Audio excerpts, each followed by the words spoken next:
ગુજરાતમાં ઉનાળો આકરો બન્યું છે અને તેની સાથે જ રાજ્યમાં જળ સંકટ પણ ઘેરું બન્યું છે. સ્થિતિ એટલી ગંભીર છે કે રાજ્યના 88 જળાશયોમાં પાણીનો સંગ્રહ 20%થી પણ ઓછો થઈ રહ્યો છે. જો ઝોન વાઇઝ વાત કરીએ તો પરિસ્થિતિ ચિંતાજનક છે.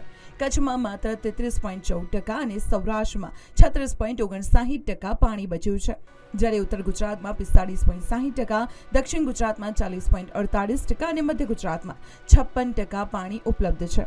રાહતની વાત એ છે કે આપણી જીવાદોરી સમાન સરદાર સરોવર નર્મદા ડેમમાં હજુ 70.92% જળ સંગ્રહ છે, જેના લીધે મોટો આશરો મળી રહ્યો છે.